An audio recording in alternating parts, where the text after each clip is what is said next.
أرسط زينام تقم تقراي بزلعنا زفتح عقمتات تقراين تأكبيو تباهيلو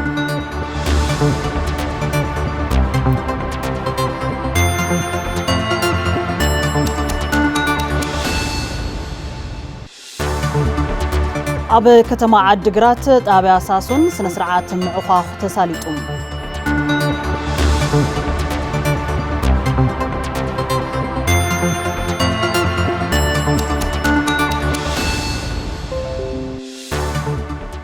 انتربرايز مصنعتي ديزاينن قصرن سرحت ماي تግራይ 1 ሚሊዮን ብር ንስድራ ስዋት ሰራሕተኛታቱ ደገፍ ገይሩ ዝብሉ ናይ ሰዓት ቀንዲ ዜናታት ነው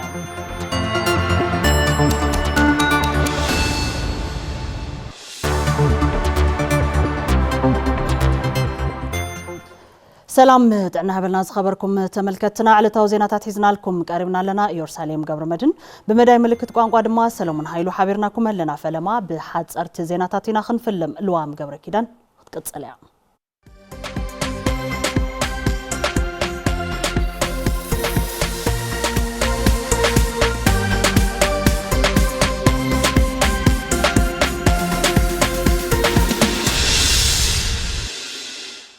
سلام دعنا عبلي كم يصنعكم خبركم تملكتنا نزعلت زيز مرزنا يوم حصرت زيناتات حيزنا قريبنا لنا نمكتتالكم ازينا نمسكنا فلما نابز مرزنا يزينا خنسجر بريزيدنت غيزياو ممحدار تግራይ ታደሰ ወረደ ኣብ ወረዳ ኢሮብ ከተማ ዓሊቴና ተረኺቦም ምስ ህዝቢ ዘትዮም ንፕሬዝደንት غيزياو መምሕዳር ትግራይ ታደሰ ወረደ ሓዊሱ ላዕለወት ኣመራርሓ غيزياو መምሕዳር ትግራይ ኣብ ወረዳ ኢሮብ ኣብ ህሉ ኩነታት ዝርግሐ መሰረተ ልምዓትን ጠሚቶም ዘትዮም ኣለው ነበርቲ ተኸባቢ ብወገኖም ህዝቢ ኢሮብ በተደጋጋሚ ብኩናት ዝተሃሰየ ህዝቢ እዩ ببزح ورارات نصقمات انتبصحو كوا كاب تግራዋይነት መትከሉ አይርሐቀን ኢሎም አደዳ ስደትን ሞትን ዝኾኑ ዘለው መናእሰይ ድማ ግዚያዊ መምሕዳር መፍትሕ ከቀምጠሉ ከም ዘለዎ ተሓሳሲቦም ስድራ ስዋኣትን ምልስ ተጋደልትን እውን ከባቢያዊ ሃፍተገነት መሰረት ዝገበረ ቁጠባዊ ረብሓ ክረጋገጸሎም ሓቲቶም ድሕሪ ስምምዕ ፕሪቶሪያ ግዝኣታዊ ሓድነትናን ህዝብናን ኣይተመለሰን ዝበሉ ተሳተፍቲ እቲ መድረኽ ግዚያዊ መምሕዳር ትግራይን መንግስቲ ፌደራልን ነቲ ውዕል ከተግብርዎን ብፍላይ ድማ ወረርቲ ሓይልታት ሰራዊት መንግስቲ ኤርትራን ዕጡቃት ሓይልታት ኣምሓራን ክወፁ ከም ዘለዎም ኣስሚሮምሉ ፕሬዝደንት ግዚያዊ መምሕዳር ትግራይ ታደሰ ወረደ ኣብ ዝሃብዎ ምላሽ ህዝቢ ኢሮብ ክንዲ ትኽጥቀሞ ዝግባእ ቁጠባዊ ረብሓ ኣይረኸበን ኢሎም ነዚ እውን ብቐጻሊ ተዋዲድና ብምስራሕ ተጠቃሚ ዝኾነሉ ኩነታት ክንፈጥር ኢና ኢሎም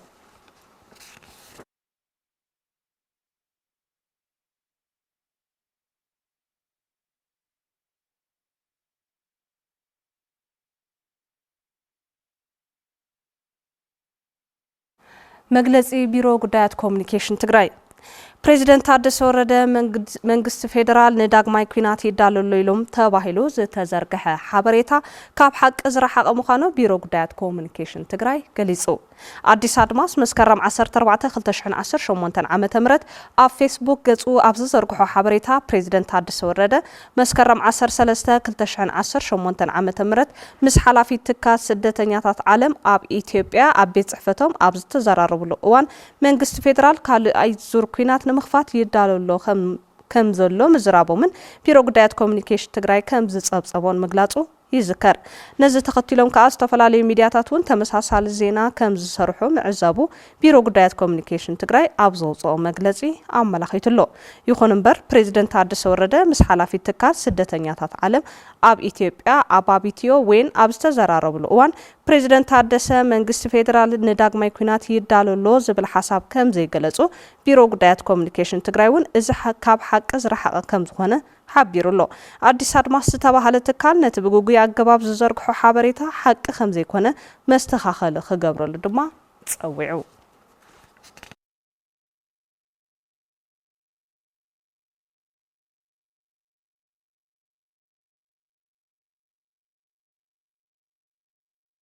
ኣብ ከተማ መቐለ በዓል መስቀል ብድምቀት ንምኽባር ዝተፈላለዩ ምድላዋት ይሳለጡለው ካፍቶም መርሃ ግብርታት እቲ በዓል ሓደ ዝኾነ ምርኢት ካርኒቫል ድማ ሎሚ ኣጋምሸት ኣብ ጎደናታት መቐለ ተሳሊጡሎ እቲ ብማርሽ ባንድ ዝተደገፈ ካርኒቫል ካብ እግሪ ጮምዓ ቤተክርስትያን ኪዳነ ምሕረት ተበጊሱ ዝተፈላለዩ ባህላዊ ምርኢታት ብምርኣይ ተዛዚሙሎ ቀንዲ ዕላማ እቲ ካርኒቫል ድማ መስከረም 16 2018 ዓመተ ምህረት ካብ ሰዓት 8 ድሕሪ ቀትሪ ጀሚሩ ኣብ ጎቦ ጮምዓ ምኽባር ዝጅመር በዓል መስቀል ሕብረተሰብ ንኽዳሎ ዝዓለመ ከም ዝኾነ ኣተሓባበርቲ ትምርኢት ሓቢሮም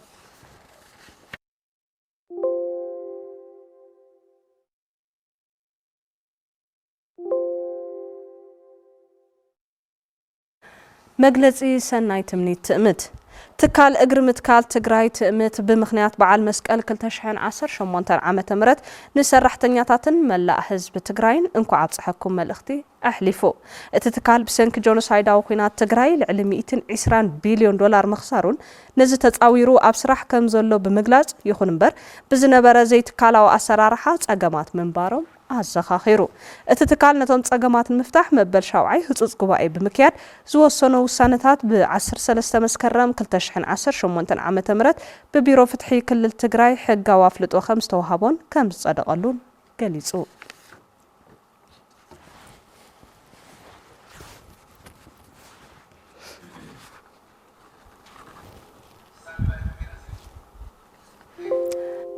ልዕሊ 1200 ደቂ ስዋኣትን ኣብ ትሑት ብርኪ መነባብሮ ንዝርከቡ ተማሃሮ ወረዳን ከተማን ሓውዜን ዝውዕል ናውቲ ትምህርቲ ተበርኪቱ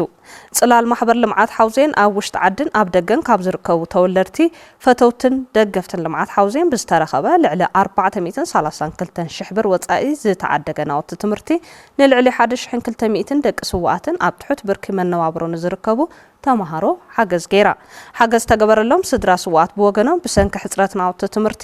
ደቆም ካብ ማኣዲ ትምህርቲ ንኸይተርፉ ኢሎም ሓገዝ ንዝገበሩሎም ወገናት ምስጋኖኦም ገሊጾም ጸሓፊ ጽላል ማሕበር ልምዓት ሓውዜን ኣይተ ተስፋይ ዘርኣይ እቲ ሓገዝ ናውቲ ትምህርቲ ኣብ 54 ኣብያተ ትምህርቲ ዝመሃሩ ልዕሊ 1200 ተማሃሮ ከም ዝተወሃበ ገሊጾም ኣተሓባሪ ኮሚሽን ሃርበኛታት ትግራይ ወረዳ ሓውዜን ኣይተ ሓድሽ ትኩእ ንደቂ ስዋኣትን ስድራ ስዋኣትን ኣብ ምሕጋዝን ምሕብሓብን ተጠናኺሩ ክቕጽል ይግባእ ኢሎም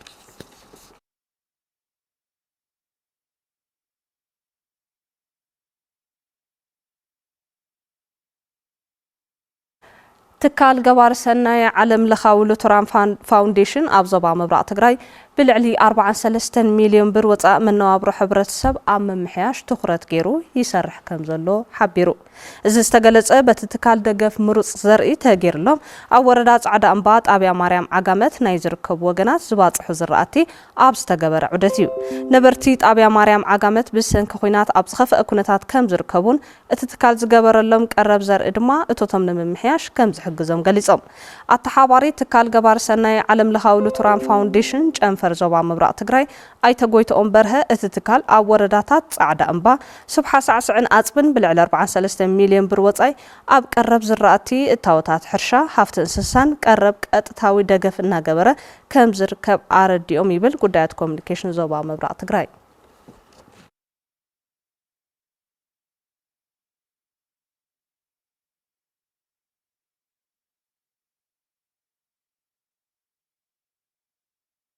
شومنت تكالات سيفيل محبرسة وعلى بريتوريا بهتص كتجبر تصوعين هيومان رايتس فرست دمت ديمقراسن محبراو فتحن حدنا تجراين الناس الناسن حرنتن سرت سيفيل محبرسة كالوتن أبزل صوا حبراو مجلسي أما عقبة مزابلت 7 كاري بزبط تبلي عزمته هزعنا أود هاي السلاسي ستسمعهم حزن قليزهم هتن سيفيك محبرات وعلى بريتوريا بمولونت بقنعنا كتجبر دما تصوعهم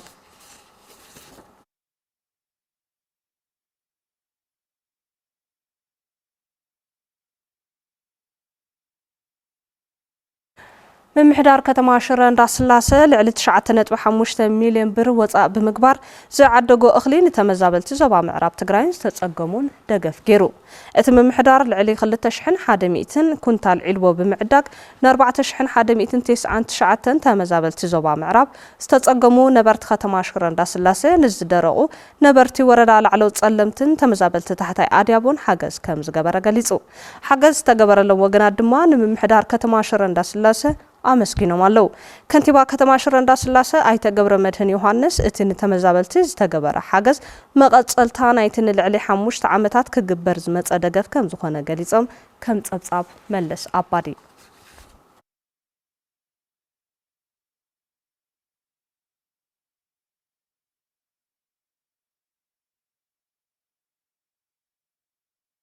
حصرت زينات ساعات زازمنا لوام قبر كدان مساخم صنيحه زينات تلفزيون تግራይ حزون كقصل يوم سنه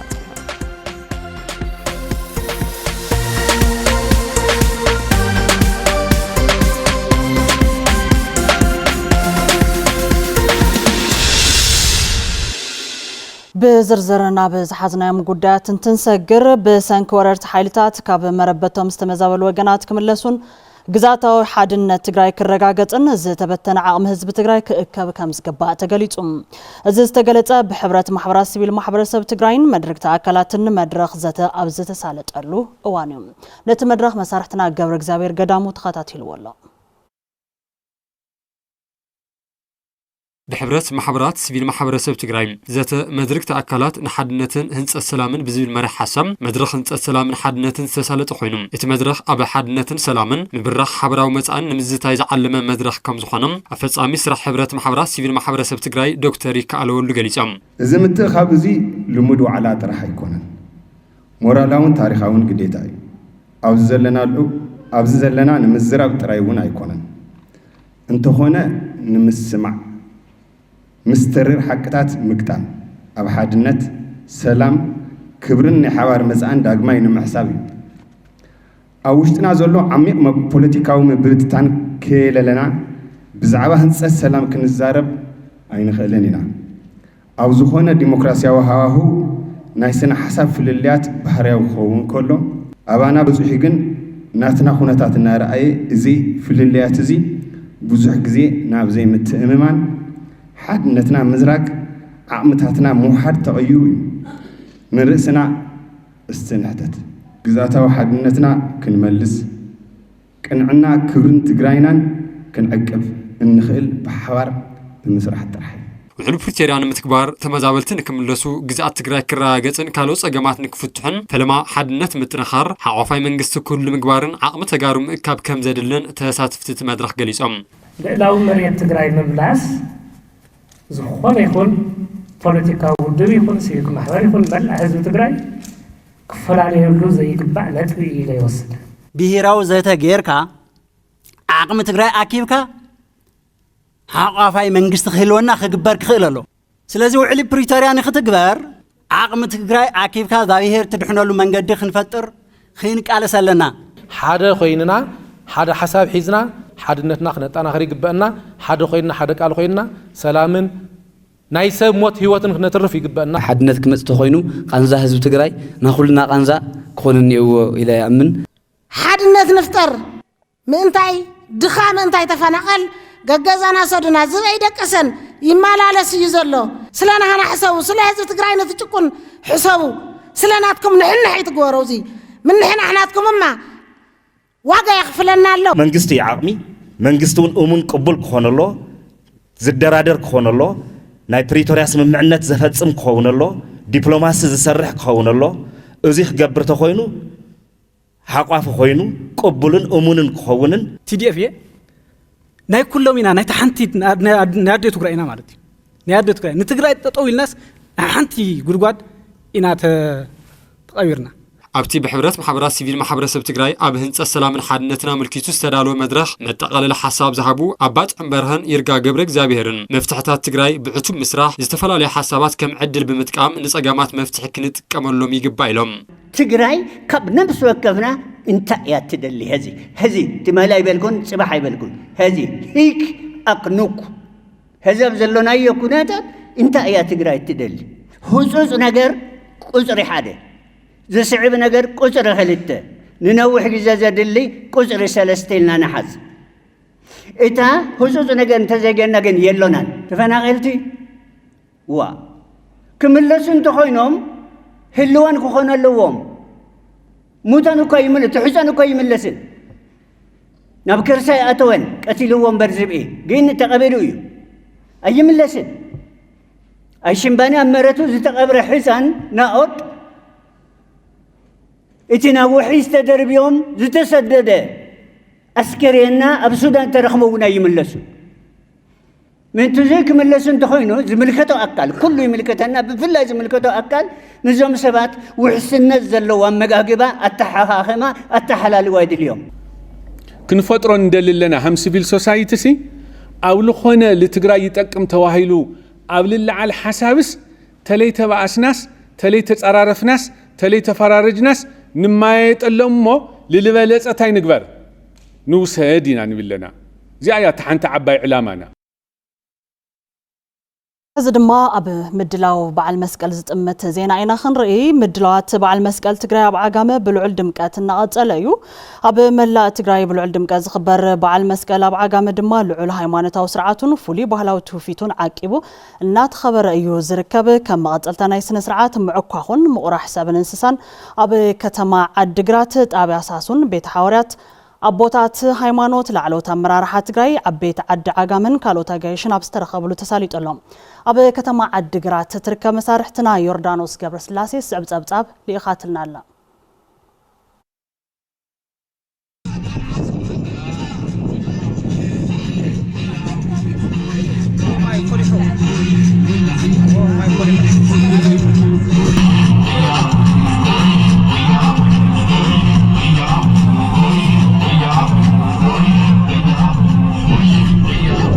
بدمقت ኣብ መላእ ትግራይ ዝኽበር በዓል መስቀል ናብዚ ናብ ዓጋመን ትንመጽእ ድማ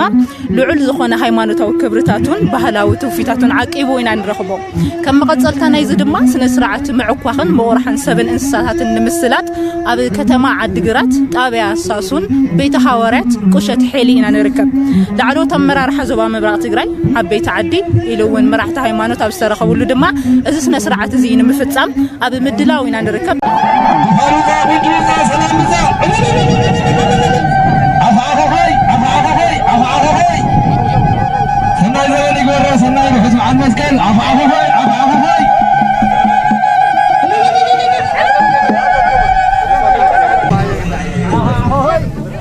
سنسرات أفاهوهاي مسكت تجري بعجمة هنا نصل زلنا أما وردا كنتا فشون تابع أساسون بيتاريات كشت مسكت جراي إبراهيم جراي سلام فاري حدنا تتو سني أبطل علي وفا بنش وفا تخان وفا سلام تتو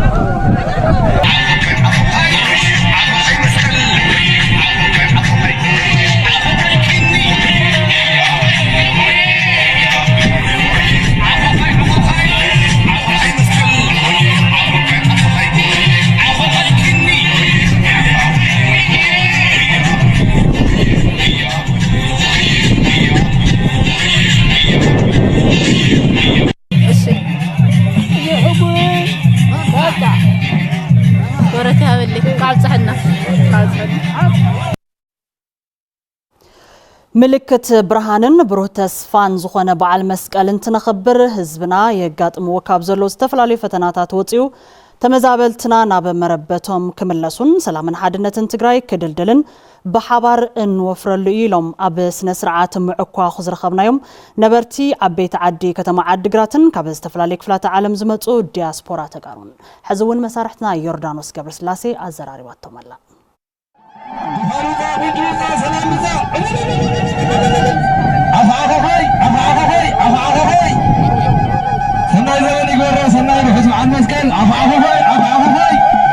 መስቀል ትግራይ ኣብ ዓጋመ ስነ ስርዓት ምዕኳኽን ምቑራሕን ሰብን እንስሳታት ብልዑል ዝኾነ ሃይማኖታውን ባህላውን ትውፊታት ሓልዩ ኣብ ምኽባር እዩ ዝርከብ ኣብዚ ምሳይ ድማ ሓደ ሃይማኖታዊ ኣቦ ዓዲ መለኹ ንሶም ድማ ብዛዕባ እቲ ሃይማኖታዊ ዝኾነ ክብርታት መስቀል ጻንሒት ዝገብር ክኸውን እዩ እዚ መስቀል ማለት መስቀል ጽንዕነ መስቀል ቤዛነ መስቀል መድኃኒተ ነፍስነ መስቀል ኃይልና እዩ መስቀል መድኃኒትና እዩ መስቀል ናይ ሰላም አርማና እዩ ዝብል እንካፍቲ ዋና ኃይለ ቃል ናይ መጽሐፍ ቅዱስ ንረክብ ማለት እዩ ካብዚ ቀጺሉ መስቀል ማለት ሓድነት ማለት እዩ ኣብ መንጎ እግዚአብሔርን ኣብ መንጎ ደቂ ሰባትን ዝረበነ ቅርሕንቲ ዝቐንጠጠ ሓድነት ዘምጽእ ሰላም ዘምጽእ ማለት እዩ መስቀል ማለት ክበሃል ከሎ ዋና ትርጉሙ መስቀል ኣብ ዓዱ ላይ ዋዕለ ወዲ ዓጋመ ከም ዘየለ እዩ ዝቁጸር ልክዕ ምስ ጉራጌ ሓደ ዓይነት ኣካይድ ኣለዎ ስለዚ ባህላዊ ምክንያት ንሱ እዩ ካልኣይ ነገር ኣብ ዘሎም ላጠፈ ይኸድሎም በይ ኣዋልድ ኣብ ውዕምባው እየን ዝውዕላ ኣብ ውዕምባው ይውዕላ ምሸት ምጥፋእ ሽግ ዝበሃል ኣሎ ኣብኡ ተኣኪብካ ጎይላ ይሕደር ዓኾዓኾ ይልበሃል ብሽግ ይዕኮኻተን ደቂ ተንስትዮ ልኸይነዳ ግን ኣቢሃኒ ዋሓሰኒ ብዝብል ደረጃ ሕምባሻ ለቢሃኒ ዋሓስ ገይረን ሕምባሻ ኣቢሃኒ ሕዛር ዝቕልዋሉ መጽዋዕ ለኣትዋሉ ሰዓት ማለት እዩ መስቀል ካብ ዓዲ እንግሊዝ ንመጀመርያ ግዜ ዝመጽእ ዘለኹ ድሕሪ ነዊሕ ዓመታት أبزي كنعب كلنا أروع خوينا جن يا أختنا معكوخ نفلتوينا دحرخونات ون مجمرة زي أنا دحرنا وحدان حتون كمتن مجمرة جزء بتعمي دسبلي كم زي أي تصبنا ينيرنا تيزلو حملو أي بوتا له دحرخونات بزحنا قرت حبرات سبون تقودي جن كابو هيلك جبرك حوي زلو تخلوتات قرب تصفى ذهبي لازم بتعمي دسبلي نراكبنا يو دحرخونات حبرات سبب كاب بزح تساقا من جنكن وتو كم زي عينة كونتات تبع بمركبنا بتعمل دسبلي سمي سماينش قبري وتبهال كواشنطن دي سي مزيه ياسمين سام كواشنطن دي سي أنا مسكال كخبري مزيه ناي مجمرتا غزيو عدي ديغرات سبيا بوزو اصبحت بحال سدرايم بو غير سدراي كطيقي مزيه بتعمي دس يبليو بتعمي حقسيو تي كم زيرين عين فلتني انا رياي فلتني ان دس يبليو بتعمي دس يبل عفسايم كيدنا نيرنا بداغا حموس كيدنا وكل رينا تبع رينا جسيلنا ناي عدنا بهلي فليتنا نخرعلو عدنا تسيب كلها نات حبابينا عدنا ورقيا بسلام بفقري بحبرة بحندنت كيتفالنا عدنا نعبية حزبنا نردع استقعد مالو سهنا فقلو مالو نردع بحبرة عدنا نحط حبابينا بتعمي عدنا ختلم معيا نقعد بصحنا نكلاتنا نمول تجراي نسدرانا عرفتنا بدك زلخاتكم أبزي زلخاتكم نقعد بصحنا تزعبي نجر تتفنا أيلو زلو حزبنا نام ربتو كملس تي أب مونغو تسفان أم مونغو كيناتن سلام زلو هوا هون كلهم تجارو ناب حدا مردا متيوم تزلو تسجمات كله تفتحوا حزبنا ناب سرحنا برهوانا كملس تسفاي بنتوتا تخالوتا سلامتو محبر لمعات متحققات دق عقامة تقراي نتملست تقادلتي بالعلي حدا نتبخلت مليون بر عينتاو حاجز أبركيتم من محدار كتما عاد دقرات بوغانو نتبقصوت محبر آمسكين اللهم هافتوم قبرو هانس زلع أخوات أبتابيو يوهانا والله دما كتغربويا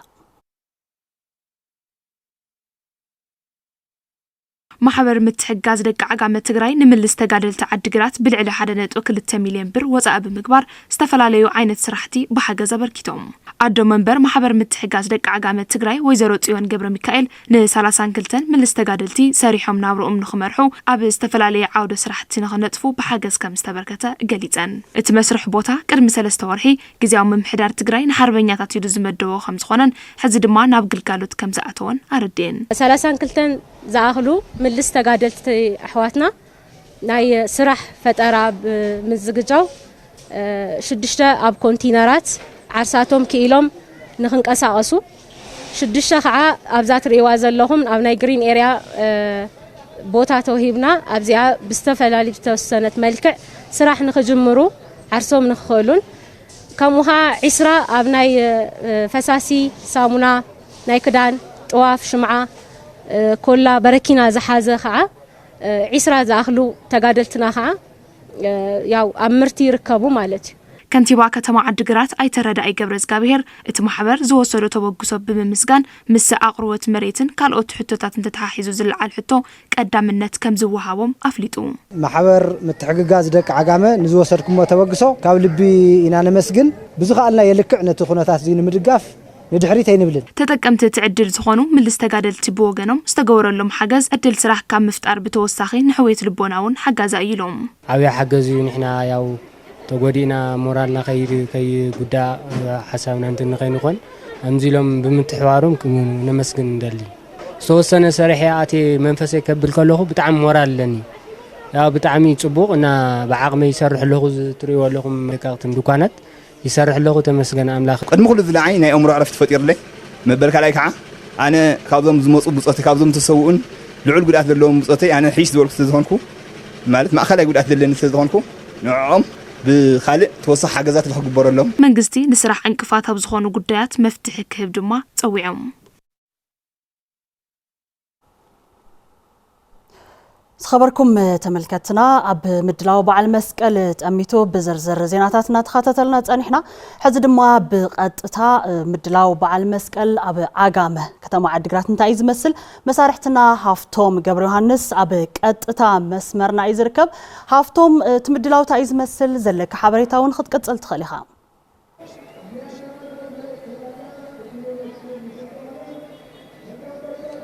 يغني لي يرساليوم سلام كما يعلكم كرات تملكتي كمتي استقلت بعد مسكل 2018 اب كتما عقرات بحفشه اب كباب عقامه وفلي دمقت ناتخبري يزركب بهلاون هيمانتاون تحستو عقيو دما كاب لو عندن كاب زحلف قنياتون جميرو ناتسالته يزركب لو عندي استفالي بهلاون هيمانتاون تحسا زلوم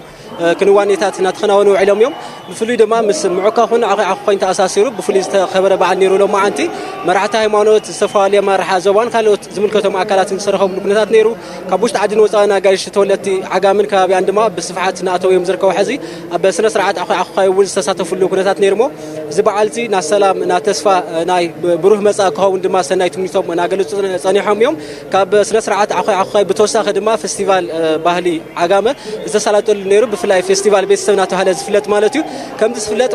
بعد مسكل بعقامه بفلي كنتات خمس بعد زفلتيو ابوش تعدين ابو صان زركبو تولت عقامه مس بيت سوم تاخيهم زوعلو بعاليو اب رحقن كروان زنبرو بعد مسكل موزيوم او عادو مس بيت سوم تاخيهم بسلام بحدنت بفقري زخروا بعد مستمخانو نزي خوكل تحاسي واستدالو فيستيفال بيس عقامه دما لو ما انتي سالتل كنتات نيرو تسادفتي زملكتهم ناي باهل توريزم اكلات دما نمزرفتنا نيرنمو كاب كبرتات فيستيفال بيس عقامه دما حدنت سلام متحل لاين كل مهار كم نخلي تغليصو بفلاي او زدالو اكلات ولرت عقامه ون خبت تغلصو باهل عقامه زرينا متحل لاي مفقار حدنت مستمخانو كاب ابلالعات حلو جميرو خبتي اقرار مادت حيزو حدنتن فقرن زوكل مخاني تغليزو اب عخاي ون دك سوات راح زي يكونوا انسات ون زعكو خلو كنتات خمزلو سلازي تبعال ناي دك سوات راح زي يكونوا انسات ون بروح مصاي تسفا زسنقالو مستمخاني تاساسيرو استفالي بهلاوي كنوانيتات تساليتهم يوم كتما عدقرات حزي كاب لحلف قنياتات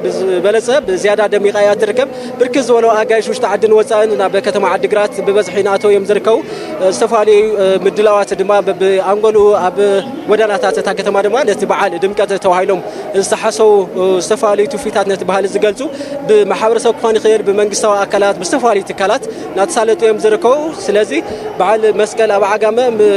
بدمقت مخبار جميرو مبال يكاليو كبرات تملكتي صباح اول استفالي مرها قبرتات كهلو يوم كمتي قدم كبز غلص هو اخاي صباح يزسالت نيرو على 16 مالتي يكون دانبر عارب سلازو عالم هيمانتاوي تحسو تاساسيرو اب على عاربي حردن تسمن سلازي فقد لو ما عندي كسالت تغيريو واحد ما عبيو يا حاوسو استفالي مشاتون هو سالطالو كنتات كليو تلفزيون تግራይ ድማ ዘለው ትሕሰታት ማጣት በቀጥታ ስርጭትና አሁን ከቀርብ ከሆነው ኢየሩሳሌም ለሐዘለና ሓበሬታ እዚ መሰል የቀኔለይ ብርክምሻት ሃፍቶም የመስገን አበ ከተማ ዓድግራት ከምቲ ሃፍቶም ዝገለጾ ዝተፈላለዩ ምድላዋት ኹገንተሎ ቴሌቪዥን ትግራይ ወነዝና ተኸታተልን አባኹም ከቀርብ እዩ ክኸውን ሃፍቶም ሰናይ ምሸት ይኹነልካ የቀኔለይ ናብ ዝቐጽል ዜና ክሰግር ኢንተርፕራይዝ መጽናዕቲ ዲዛይንን ቁጽርን ስራሕቲ ማይ ትግራይ ኮሚሽን ሓርበኛታት ትግራይ ብዘውጽኦ ደንብ መሰረት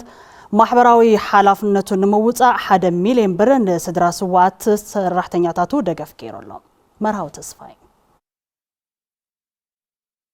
ኢንተርፕራይዝ መጽናዕቲ ዲዛይንን ቁጥጥርን ስራሕቲ ማይ ትግራይ 1 ሚሊዮን ብር ንስድራ ስዋዕት ሰራሕተኛታቱ ደገፍ ገይሩ ሓላፊ ኢንተርፕራይዝ መጽናዕቲ ዲዛይንን ቁጥጥርን ስራሕቲ ማይ ትግራይ ዶክተር መሐሪ ገብረ ዮሐንስ ንህላው ህዝብ ትግራይ መስዋዕቲ ዝኸፈሉ ሰራሕተኛታቱ ብቐጻልነት ከም ዝሕግዝ ይገልጹ ቅድሚያ ንስዋዕትና ብዝብል መርሕ ቦርዱ ነዝኣምንሉ ካብተን ደተርፍናይን ትርፍውን ንስዋዕትናውን ዘንሕዝ ነበርክተን ዘለና ናይ 1 ሚሊዮን ክነበርክት ብምቃዕና ብጣዕሚ ደስ ዝብለኒ ማለት ንትግራይውን ከም ትግራይ ኣብዚ በፅሕና ናይ ኢኮኖሚ ድቀት በፅሕና ዘሎ ትራንስፎርም ኣብ ምግባር ዓቢ ኮንትሪቢሽን ዓቢ ሳብሲድ ክገብር ዝኽእል ትካል ከም ዝኾን ወኒና ብዙሕ ስራሕ ኣብ ሕይወት ትግራይ ከዓ ብዙሕ ስራሕ ዝፅበየና ንዓና ነገር ዘሎ ኣብ ትግራይ ናይ ቁጥሪ ሓደ ናይ ሴንተር ኦፍ ኤክሰለንስ ክንከውኑን በዘጋጣሚ መልእኽተይ ከተሓልፍ ዘለ ሰላምን ድሕንነትን ህዝቢ ትግራይ ንምሓስን ዳግመ ሕውየት ትግራይ ንምህናፅን ዝግበር ኩለ መዳያዊ ህዝባዊ ተሳትፎም ኣጠናኺሮም ከም ዝቐጽልሉ ድማ ቦርድ ቢሮ ማይ ሃፍቲ ዶክተር ኢያሱ ያዘው ኣገንዚቦም ሓዘንኽን ሓዘንና እዩ ንብዓትኽን ንብዓትና እዩ ኣብዚ ሓደ ከረጋግጸልኽን ልደሊ እዚ ቦርድ እዚ ክሻብል ሓለወ ኣብ ጎንኽን ኮይና ደቅኽን ተምሂሮም ስራሖም ሒዞም ለዛ ሃገር እዚኣ ተረኪቦም ምልማዕ ክሻብሉ ክእሉ ናይና ሓገዝን ወገናውነትን ካባኻትክን ሓምለ ይፍለ ሕድሕድ ስድራ ድማ ሪፎርም ነካይድ ኣለና ኢና ብቲ ስራሕ ሪፎርም ኣብ ነካይዶ ካብ ሕድሕድ ስራሕ ኣብቲ ልምጥኖ ቦታ ስራሕ መደብ ተመዲቡ ስራሕ ላሰርሐ ልባዕሉ እና ለቤተሰቡ ከመሓድር ዝኽእለሉ ኩነታት እውን ያው ንምፍጣር ቃል ኣብዚኣ ከኣቲ ይደሊ እየ ህላዊ ህዝቢ ትግራይ ንምውሓስ መስዋዕትን ዝኸፈሉ 3 ሰራሕተኛቱ ብህይወትና ሃለው ተለቅሕዎ ገንዘብ ዕዳ ትካላት ፋይናንስ ብምሉእ ብምኽፋል ማሕበራዊ ኢኮኖሚ እቶም ስድራ ስዋዓት ንምምሕያሽ 1 ሚልዮን ብር ንስድራ ስዋዓት ሰራሕተኛቱ ሓገዝ ንምሃብ ከም ዝወሰነ ምምሕዳር ሓይሊ ሰብ ኣይተ የማነላ አክማርያም አብሪሆም ብትካል ደረጃ ብኤችአርኤም ድማ ናይዞም ስዋዓት እዚኦም ጥሮታ መሰሎም ንምኽባር ካብ ቅድሚ ዝትካል ካብ ዝነበሩ ትካላት ቀሬት ሰነዳት ብምትእኻብ ናይ ሰለስቲኦም ስዋዓት ጥሮታ መሰሎም ክኽበር ተገይሩ እዩ ኣብ መወዳእታ ናይዞም ስድራ ስዋዓት ድቃስ ዘስአነ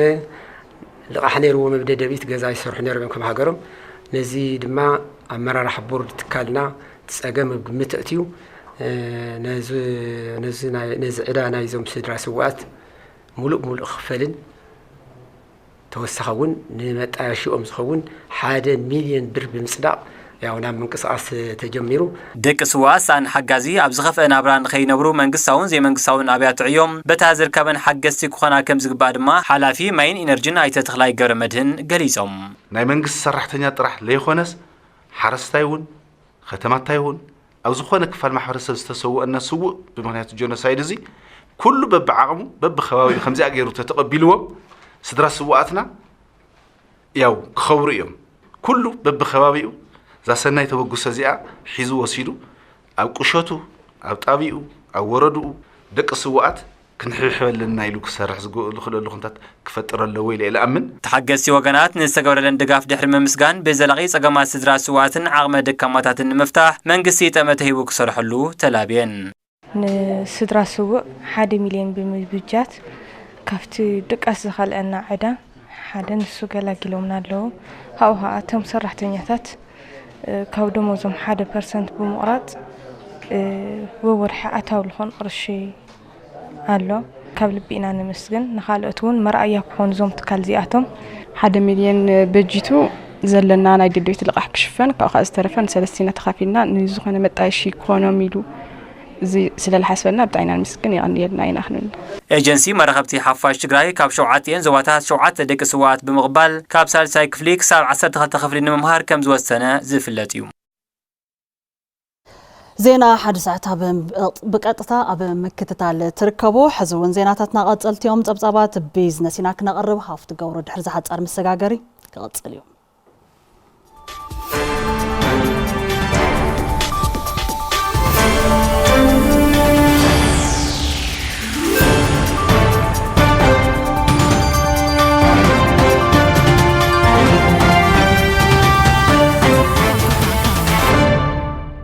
يمسجن يرسالم سلام تعنا هذا زخوركم تملكتنا نزعلت زي زحرنا يوم زينات بيزنس حيزة غريبة لكم مكتتالكم يعدم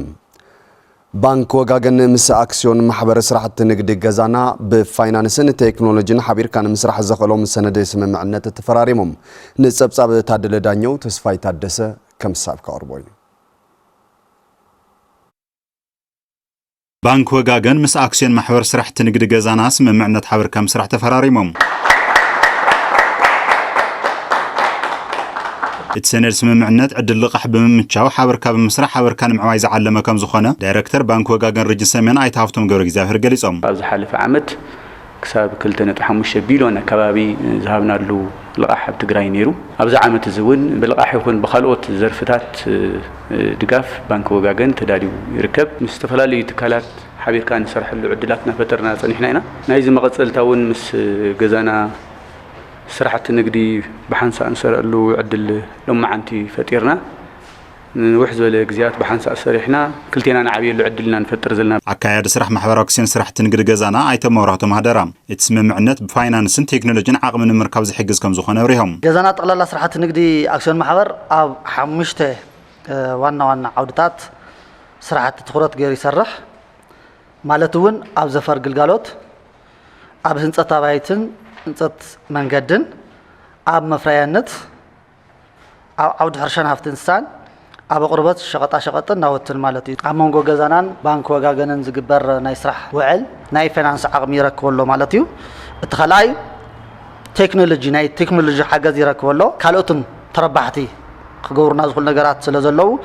ምስ ባንክ ወጋገን ውዕል ንኽንኣስር ኣገዳሲ ኮይኑ ተረኺቡ ኣሎ ማለት እዩ። እቲ ስምምዕነት ብዋናነት ኣብ ዘፈር ሕርሻ ማኑፋክቸሪንግን ኣቕርቦትን መሰረት ዝገበረ ከም ዝኾነ ድማ ኣይተሃፍቶምን ኣይተመብራህቶምን ገሊፆም ሓቢርና ንሰርሐሉ ዕድል ማእኸል ዝገብረሉ ኣብ ዘፈር ሕርሻ ኣብ ዘፈር ግልጋሎት ኣብ ማኑፋክቸሪንግ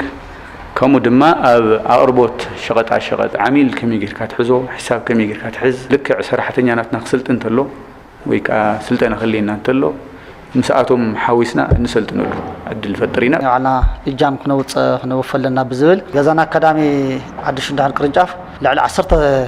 ተምሃሮ ደቂ ስውኣት ብነፃ ይምህረሉ ማለት እዩ። ላጭ ቅርንጫፍ ከባቢ 15 ተምሃሮ ለብዘን ይጅምር ዘሎ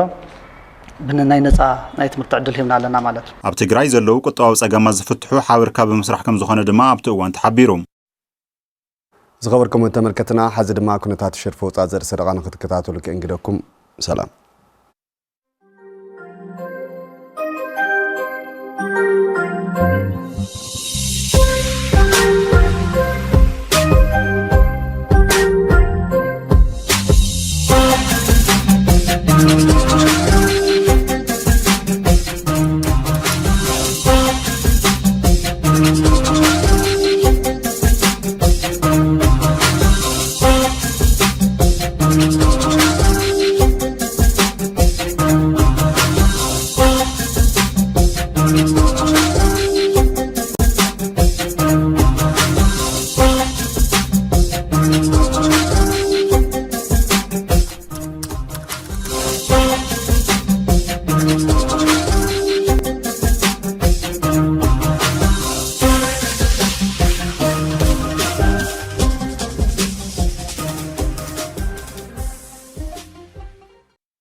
ኣብ ከተማ ዓዲግራት ብዝተፈላለዩ ውድድራት ስፖርት እናደመቐ እዩ ዝርከብ እዚኦምን ካልኦት ፀብፃባት ስፖርት ውሽጢ ዓድን ወፃእን ሒዝና ኣለና ክብሮም ተስፋይ ድሕሪ ዝሓፀረ መሰጋገሪ ክቐፅል እዩ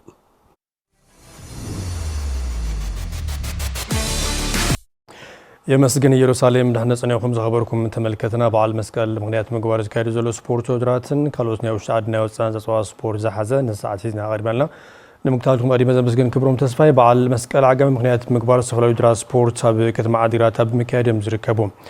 ዕለተ ሐሙስ ኣብ ሰለጠ ውድድር ኩዕሶ እግሪ ድማ መፈጸም ታሪክ ብሎ ጋንታ ኩዕሶ እግሪ ዩኒቨርሲቲ ዓዲግራት ሻምፒዮን ውድድር ምዃኖም ድማ ረጋጊጾም ኣለዉ ሃበን ካሳይ ካብ ከተማ ዓዲግራት ሰብሰብ ሊኹና ኣሎ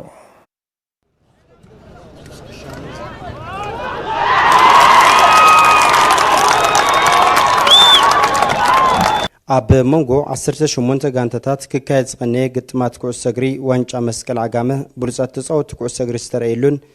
ንተካት ተፃወቲ ዝረኣየሉ መድረኽ ውድድር ምንባሩን ተፃወቲ ኩዕሶ እግሪ ተዛሪቦም ብጣዕሚ ዓቕሚ ዘለዎም ንቐፃሊ ትግራይ ኣብታ ዓበይቲ ክለባት ክትኩ ዝኽእሉ ተፃወቲ ከም ንፍራውን ዝመሰሉ ኣለዉ ኢቨን ኣብ ዓዲግራት ኣብቲ ክለብ ዝነበሩ ኣለዉ ኣብ ናይ ዛላምበሳ ኣለዉ ኣብዞም ሕጂ ዝረኣናዮም ቆልዑ ናይ ሕፃ ንእሽተ ቆልዑ ዓቕሚ ዘለዎም ክፃወቱ ዝኽእሉ ስፔሻሊ ኻባና ቡይጫ ኢልና ሕዝናዮም ምስቶም ሲነራት ልምዲ ክቆስሙ ኢልና ዘምፃይናዮም ደቂ 17 ዓመት 16 ዓመት ኣለውና ብጣዕሚ ዝገርም ዓቕሚ ዘለዎ ማለት ንቐፃሊ ተስፋ ዘለዎም ጋንታ እሱ ዓይንና ሽፍት ጌርና ነው ዓልና ተፃወት ንንሪ ዝበለፀ ክንሰርሕ ንኽእልና ኢለ ይሓስብ ከምዚ ተዘጋጃይናየና ማዕት ልምድታት ዘለዎም ተጫወቱ ኩለን ጋንታት በዝሒ ጋንታ ለምስቲ ፀዋታ ድኻሙን ስለዘለ ክሻውቱ ፍፃመ ወፃ ወገንን ኣብ ጋንታ ዘለ ድኻም ግን ብጣዕሚ ደስተኛ ኢና ኣሰልጣኒ ጋንታ ሑፃ ገርዓልታ መብራህቶም ኪዳንን መርሒ ጋንታ ዩኒቨርሲቲ ዓዲግራት ኣሌክሳንደር ፀጋይን በወገኖም ኣብ ታሕቲ ወሪድኻ ብትኩረት ተሰርሕሉ ኣብ ትግራይ ብሉፃት ተፃወቲ ኩዕሶ እግሪ ከም ዝፈርዩ ዝረአናሉ ውድድር ነይሩ ኢሎም ህፃውላ ገርዓልታ ኢና ንፅውዖ ሓንቲ ጣብያ እያ ከተማ እውን ኣይኮነን أو قلنا إحنا قلنا سبسيبنا بوتي تقعدي على نجار غيرنا أنا شو ممكن أفلتين أنا تعرف شو نقول نسرح لنا يرزير قلنا وانش عم بصحهم نقنا تمكروز اللو أب تفلالي كانت هتشاوتهم أبشرة مغلا والوالو شاوتهم تم كانت خواتهم تمكروزين أنا بناتنا كانت ها كبير كانت يوت أبو إنا نقبل وكا تمكرون هم نواب ኣብዚ ውድድር ታይና በሓፈሻ ዝረአ ሁሉ ብዙሓት ፈረይቲ ተጫዋቱ ከም ዘለውና በተለይ ኣብ ትግራይ ደረጃ ኣብ ዘሎ ውድድር ብዙሓት ጋንታታት መፅና ኣብዚ 18 ጋንታ ኣብዚ መፅን ክንኸልና ብዙሓት ቆልዑት ርኢናሉ ብዙሓት ዓበይቲ ተጫዋቱ ዝረአናሉ ደስ ዝብል ውድድር እዩ ነይሩ ጸሓፊ ፌደሬሽን ኩዕሶ እግሪ ትግራይ ኣይተ ብርሃነ ቱክ ቦገኖም ዋንጫ መስቀል ዓጋመ በዓል መስቀል ካብ ምድማቕ ብተወሳኺ ተፃወቲ ዓቕሞም ዘርእየሉ ውድድር ከም ዝነበረን ተኸታተልቲ ውድድራት ኣብ ምስንዳእን ብሉፃት ተፃወቲ ኣብ ምፍራይን ከም ዝስራሕ ይገልጹ ናይቲ በዓል መሰረት ጌርና ኣነ ሕውየት ስፖርት ኢና ዘለና ሕውየት ስፖርት ከዓ ከምዚ ዓይነት ውድድር እናገበርና ተተካእቲ ካብ ዓድና ካብ ተወለድቲ ዝኾኑ ነቲ ፕሪሚየር ሊግ ዝነዋ ዓበይቲ ዘን ሃየር ሊግ መገብቴን ከምዚ ዓይነት ውድድር ማለት እዩ ከምኡ እውን ናይቶም ከፍተኛ ሊግና ናይዞም ፕሪሚየር ሊግ ኣሰልጠንቲ መፂኦም ኣብዚ ዝርእይሉ መንገድታ ኢና ነወዳድር ዘለና ሞኒ እዚ ውድድር እዚ ንእግሪ ኩዕሾና ዓብዪ ዝኾነ ዕቤት እዩ ዝፈጥር ኢለ ዘቕምጦ ኣብ ፍጻመ ዋንጫ መስቀል ዓጋመ ጋንታ ኩዕሶ እግሪ ዩኒቨርሲቲ ዓዲግራት ንሑፃ ቆላ ገርዓልታ 3-2 ብምርታዕ ሻምፒዮን እንትኸውን ፍራውን ድማ ኣብ ልዕሊ ዓፅቢ ዓወት ብምዝጋብ ሳልሳይ ደረጃ ረኺባ ንዝተዋለደ ጸብጻብ ሓበን ካሕሳይ ካብ ከተማ ዓዲግራት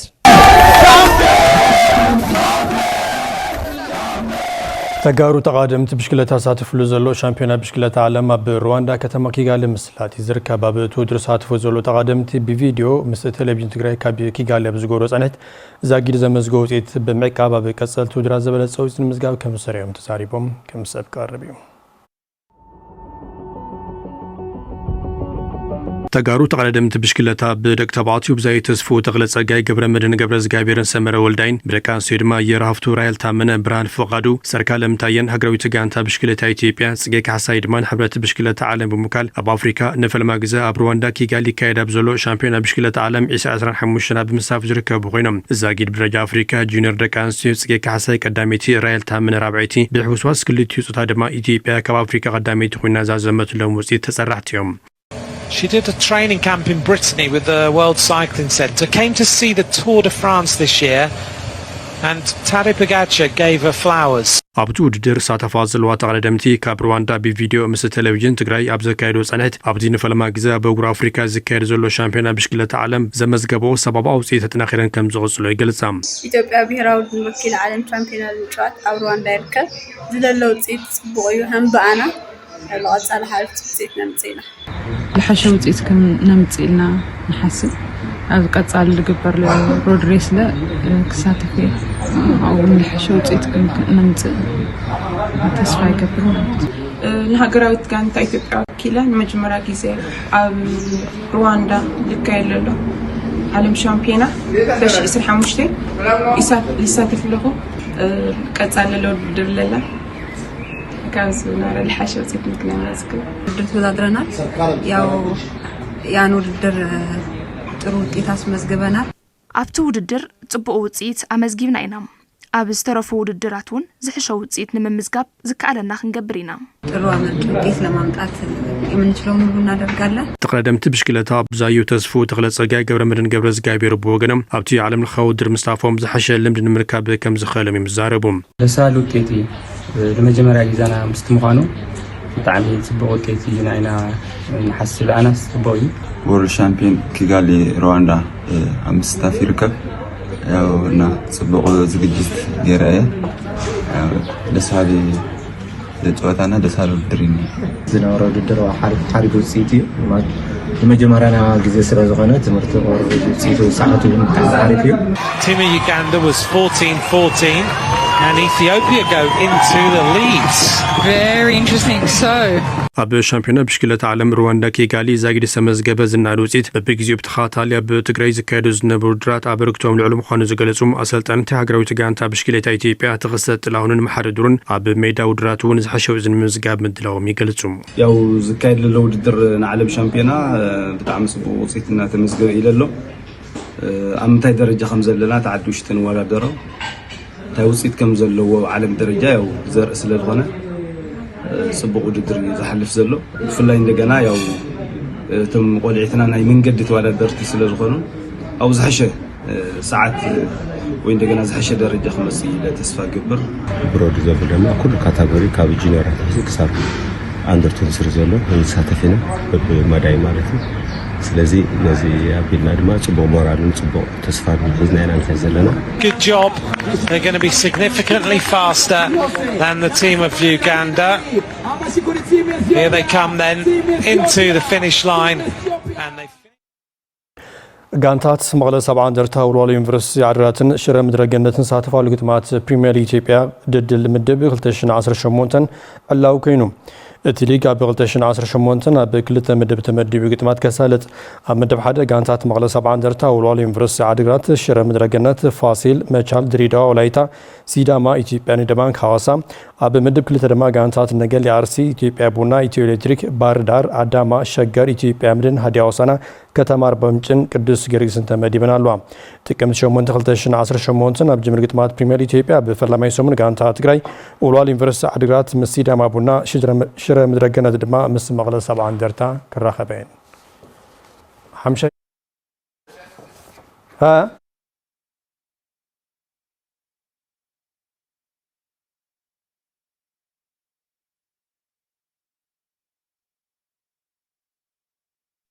ዛውታ ስፖርት ካብ ቴሌቪዥን ትግራይ ስለተኻተልኩም ነመስግን ሰነግዝ